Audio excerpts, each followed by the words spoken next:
Hello friends, இந்த water எவ்வளோ பியூரிஃபையாக இருக்குல்ல? Yes, very good. ஆக்சுவலி இந்த வாட்டர் நீங்கள் குடிக்கவே கூடாது. ஏன் அப்படின்னு கேட்டிங்கன்னா, இது நான் டேப்லேருந்து தான் பிடித்தேன். பியூரியாக இருக்குது, ரொம்ப சுத்தமான வாட்டர் தான். பட் அதே வாட்டர் இந்த ஃபில்டருக்கு போயிட்டு வரும்போது நம்ம ரொம்ப ஃப்ரெஷ்ஷாக கிடைக்குது நமக்கு. அதே அந்த ஃபில்டர் கேட்ரிட்ஜை பார்த்தீங்கன்னா எப்படி இருக்குன்னு பாருங்கள். எப்படி இருக்குது பாருங்கள். நான் என்னோடய ஃபிங்கர்ஸ் காமிக்கிறேன். இவ்வளோ டஸ்ட்டு ஃபார்ம் ஆகிருக்கு. ஸோ நம்ம தண்ணி குடிக்கிறோம், ஓகே, அது சுத்தமாக இருக்கா இல்லையா அப்படிங்கிறது நமக்கு தெரியாது, கரெக்டாக?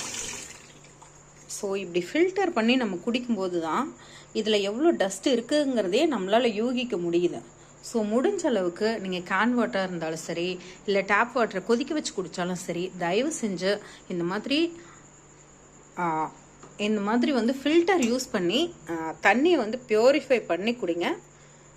தேங்க்யூ. இந்த filter cartridge 3 months once change பண்ணோம். நான் டபுள் போட்டிருக்கேன். டபுள் அப்படிங்கும்போது இது 6 months ஒன்ஸு சேஞ்ச் பண்ணால் போதும். இது ஃபஸ்ட்டு வயரில் வர்றதுனால 3 months ஒன்ஸு கன்ஃபார்மாக சேஞ்ச் பண்ணி ஆகணும். 3 months சேஞ்ச் பண்ணது தான் இதனோட டஸ்ட்டு.